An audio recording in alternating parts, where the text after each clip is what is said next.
Are you hating the price of bread at the moment at the grocery stores? If you say yes, come and join me as I make bread from a recipe I found online that worked out really well. All we're going to do is follow that recipe, but you're welcome to come along. Let's go.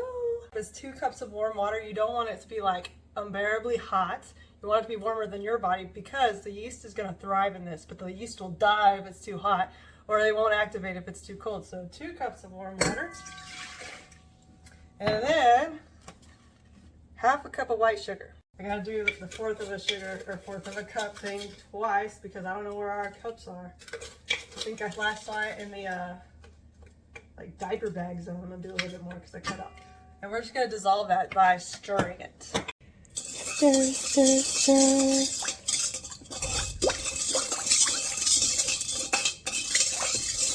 And to this, we're gonna add our yeast. So let me get that out. This we're gonna want 1½ tablespoons. I'm using my 1/2 of a tablespoon measurer, so 3 of those go in. And I'm gonna stir that in too. Stir, stir, stir. It never like goes away. I'm an amateur a little bit. I should have warned you at the beginning, but you're already this invested. Why not stay till the end? But it's I don't know. It just looks like that. And it looked like that the last time I did it, and it worked, so I'm just going to do it again. We're going to let this sit for 5 minutes, and what it's going to do is activate the yeast. It's going to wake up and be all creamy and foamy, so I'll see y'all in 5 minutes. Remember how I was worried that, like, I didn't mix up the yeast enough, but, like, it does a good job anyways. Let me show you. 5 minutes later, it has proofed. I think that's the word. I don't know. Now we mix in 1½ teaspoons of salt and 1/4 cup of vegetable oil. I have a 1/4 of a teaspoon measuring thing. I don't have anything better than that. The other day I wanted to buy some. Hold on. Let me pause this. This is lame for y'all. I'm sorry. It's going to be 1½ teaspoons. I'm just doing it with 1/4 of a teaspoon. It's going to take forever. Hold on. We finished. I also like to do the salt measuring over something else that isn't my my actual product, because sometimes salt's like, ah! It gives you way too much. I didn't want to have that happen with the dough. But now we're gonna do 1/4 cup of vegetable oil to our batter. All right, is that the dough, right? The dough. All right, we're gonna mix that in. I'll show you. We'll mix it in, and then we're gonna add flour 1 cup at a time. Let me get my flour. I have it stored in the freezer, that way the bugs don't get to it. I don't know if you ever had like flour sitting in like a jar looking all cute, but somehow those little moth things get in there. No matter what kind of precautions you use. So I have my flour in the freezer so that doesn't happen. Let me get it out. Now I got my flour. I'm going to just start adding it to the dough. I am going to be using a mixer for the kneading. If you're like, Rachel, I don't have a mixer, this is useless. No, don't worry. Like, I will show you how to knead it by hand, but I'm going to do that in a little bit because we got to knead it and then we got to let it rise and then we got to knead it again for 1 minute instead of the 7 minutes at the beginning, and that'll be easier. And kneading by hand isn't bad, like, so don't think like, I don't have a mixer, I can't make bread. Like, we pay to go to the gym to get the arms we want. What if we made bread and got the arms we want, for real? But I am kind of lazy today. So we are going to use our mixer, adding 1 cup of flour at a time. So I got 2 in here. I'll show you what it looks like. So I'm gonna add another one. Here goes the 3rd cup of flour. Turn it back on.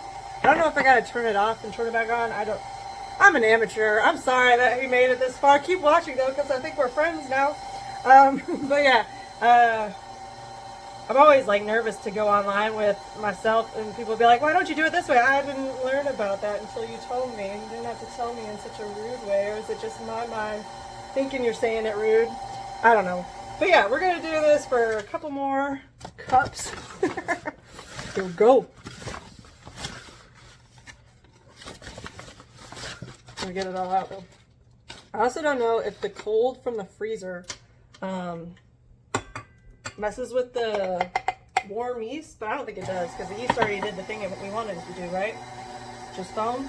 And then the yeast will like breathe, and that's what makes the bread rise. So hopefully the cold from it doesn't mess it up. But like I said last time I did this with the same process, Everything worked out great. So what was that? That was number 4? Yeah. I'm gonna actually scrape off the sides. That one I will turn the thing off because I do not want this thing to be going and I'm all like trying to scrape off the sides and then it takes my thing away and breaks it and then we got splinters in the dough. That's terrible. That's terrible. Okay, lock it, turn it on.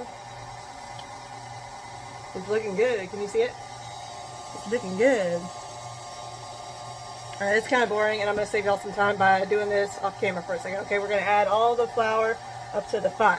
Now it's like still like really goopy and gross. That's letting us know we need to add more flour still. We got our dough to a really good texture now. We got like, I like that it says like 5 to 6 cups of flour because it just depends on the consistency of the dough at that point. And so I'm going to go ahead and put it back in. And this is when I'm going to start the timer to let it knead for 7 minutes. It's just going to work it, and I don't even know the science behind it. Break apart, I don't know. But 7 minutes we do this, so I'll see y'all in 7 minutes. All right, 7 minutes are up. We're gonna have a dough that looks like this, and we're gonna place it in a well-oiled bowl. So let's go ahead and do that now. We're just gonna oil it. Swirl it around, maybe use our fingers. All right, scared. We'll wash his hands in a second anyways. And so we're going to put our dough in there. And we want the dough to have oil on all of it. So we're going to like turn it around a bunch and make sure it's all kind of oily. Yeah. It's all oiled and in its resting bowl. We're going to let it rest for 30 minutes. But we got to tuck it in with a wet cloth. And this is going to rise to almost double in height in that hour. Yeah, an hour. I'm sorry. I said 30 minutes, but I lied to you. It's an hour. So we'll set a timer for an hour and come back and see it. An hour, so let's check on our bread. It is. And it has most definitely doubled in size. And now this is my favorite part. Punch it down. And you take it out onto a clean surface because we're going to knead it for a minute. This is where I'll show you how to knead. It's really kind of, I don't know why. I know why I knead it with the thing is because I have the thing, the standard mixer. But you just knead it, put your back into it, and it's really kind of nice. Like we will buy kinetic sand and like all these tactile things, whereas like basic living, homemaking, has all of those things built in. Get your arm strength going, get your body strength. And why did it rise? Well, like the yeast will feed on the sugars in the flour and the sugar that we put in there, and it will exhale or like poop out carbon dioxide, which goes into the dough, and it rises because it has to go up, but it can't really escape because it's in the dough, so it like rises. It's kind of a cool process. So just keep doing this for a minute. A minute has passed. I'm gonna grease my bread pans. And take the dough, divide it in half, and then we're going to shape these into loaves. So you just kind of Play-Doh it to make it look like a bread loaf. Pretty good. Smack it around. Look how cute. All right, let's do the other one.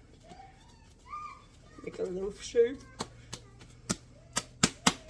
Smack it around, put it in its place, and then we're going to cover this up again and let it rise for 30 more minutes or until the bread is like a inch above the bread pan. So I'll see y'all in 30 minutes. Okay, I don't like that shape. I'm going to make it more loafy. My bad. I overthink stuff. So maybe that'll look better.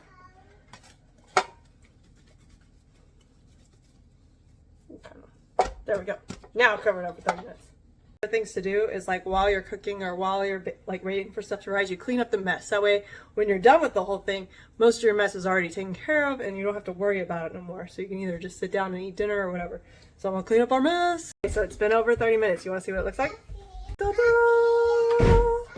Look how well it's risen. All right, so I preheated the oven for 350. So I'm gonna let this rise just a little bit more while it gets all the way up to temperature. All right, it's time to put the bread in the oven.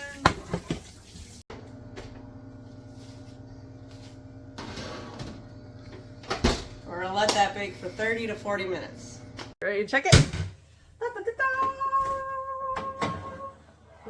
at that bread. Set it up here, let it cool a little bit, and then we're just gonna put some butter over the top. There we go, putting butter on. Doesn't that look good? You can see that like my oven, it's hotter towards the back than the front. Maybe next time I'll like flip it halfway. But that's the uniqueness of my oven. Your oven may be different. Look how beautiful this is. And for fractions of the money that you would spend on a loaf of bread at like the store. Granted, the loaf of bread at the store has preservatives in it just because bread by nature molds really easy after a couple days. So we have to eat this in a couple days. However, it's homemade, it is delicious, and so much better for our budgets than buying the loaves of bread at the store, for real. Wasn't that hard? If you are interested in learning more about how to save money, please give me a follow, and thanks for sticking with me throughout the experience. It's super cool. I love you. We got this. Let's go. It's real good.